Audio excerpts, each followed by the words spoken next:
The Great Hall of the Silverfang Kingdom had never felt so cold, even though hundreds of bodies filled the room. Torches burned along the stone walls, and the smell of roasted meat and spiced wine drifted through the air, but none of it warmed the tight feeling in Elena's chest. She stood alone in the center of the polished floor, her plain brown dress a sharp contrast to the silks and furs worn by the nobles around her. Every eye in the room was on her, and every one of those eyes was filled with doubt. Moments earlier, something impossible had happened.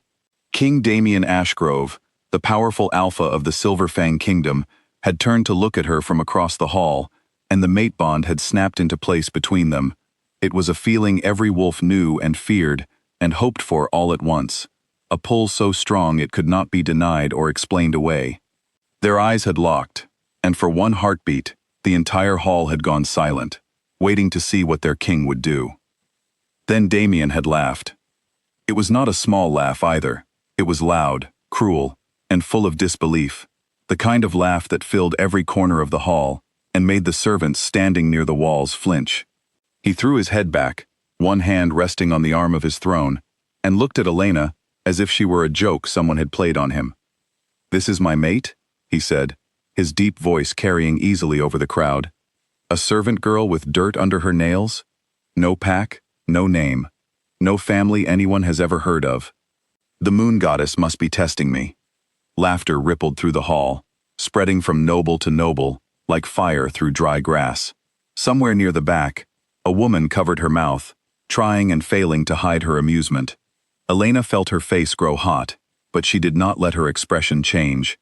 She had learned long ago that showing pain only invited more of it.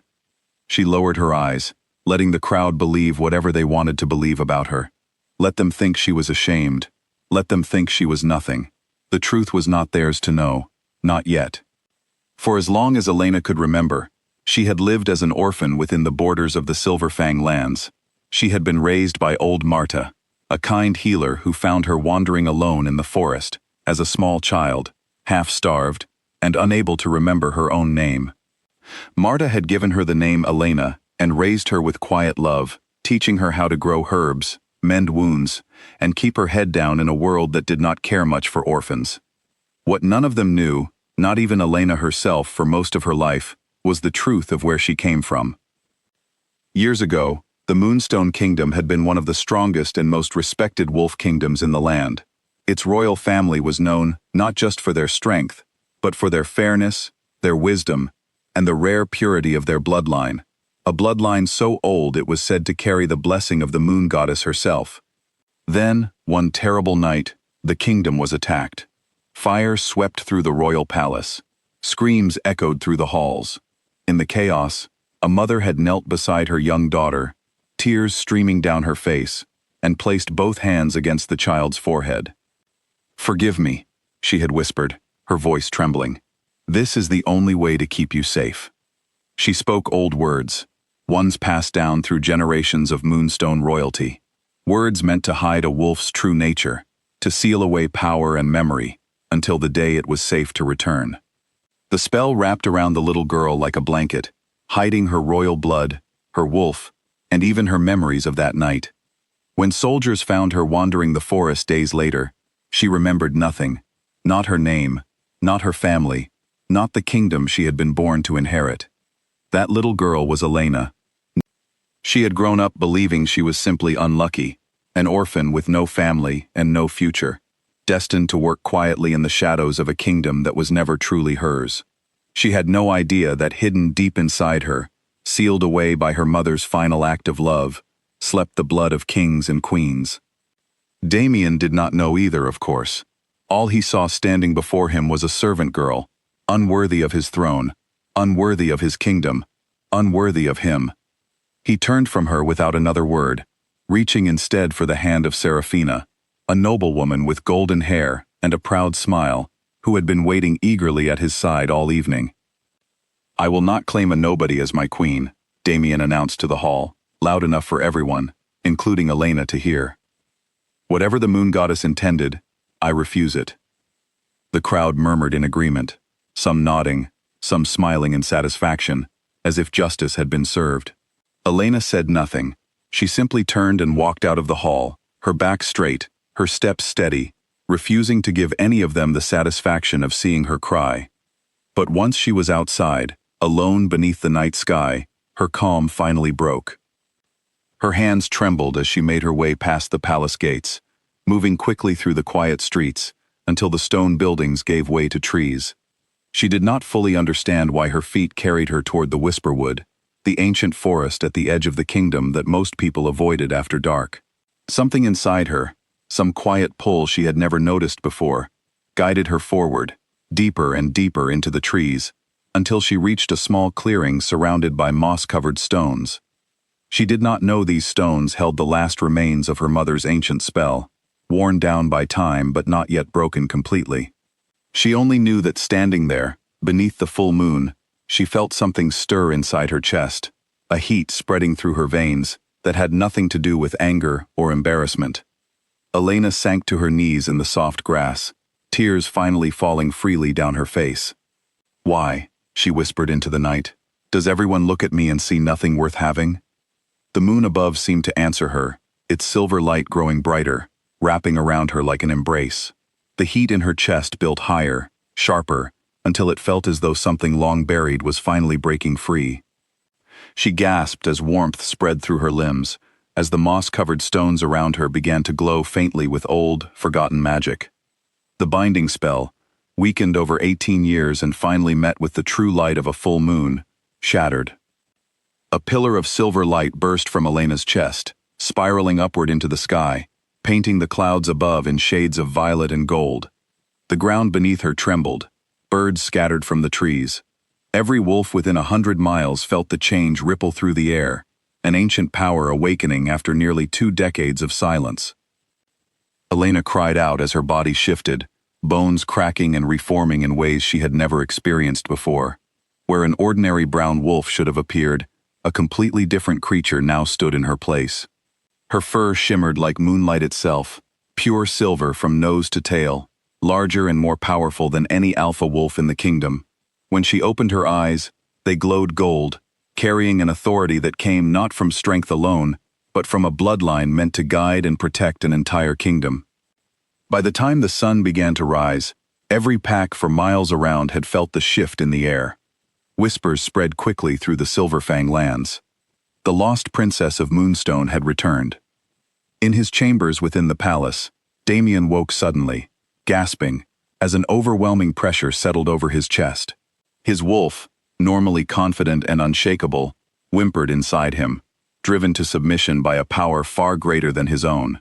He stumbled from his bed, his legs weak beneath him, and made his way to the window, unsure of what was happening, but certain that something enormous had changed during the night. He was not the only one affected. Throughout the palace, warriors who had sworn their loyalty to him for years suddenly found themselves uneasy, restless, pulled by an instinct they could not explain.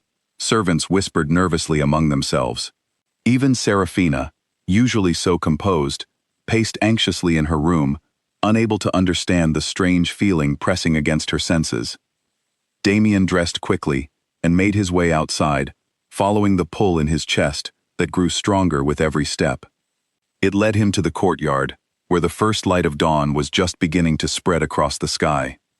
There she stood, Elena, no longer dressed in the plain brown servant's clothing from the night before, but in armor woven with silver thread that seemed to catch and hold the morning light.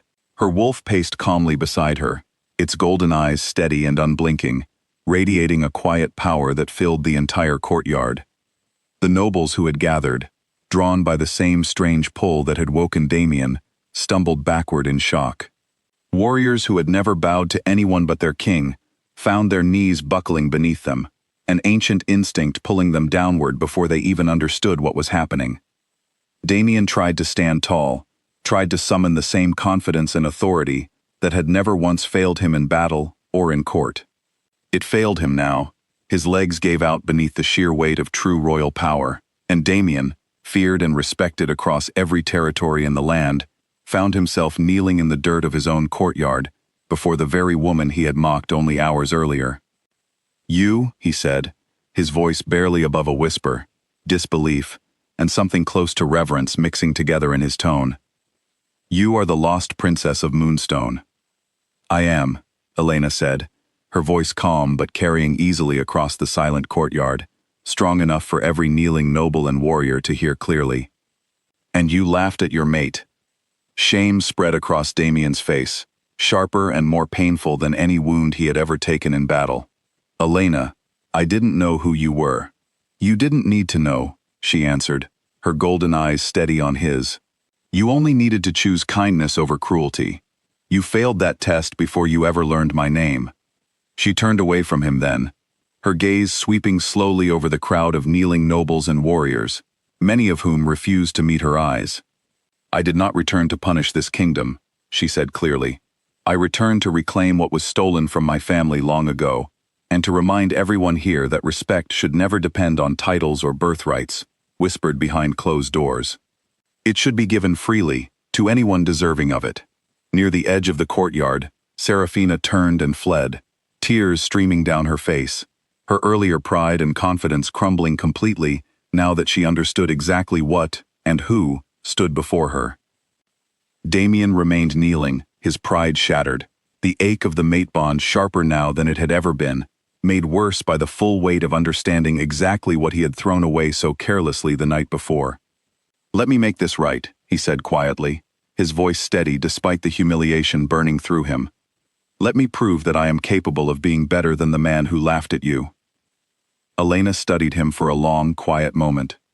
The mate bond between them remained, humming faintly beneath the surface of her anger and hurt, because such bonds could never truly be broken, only strained.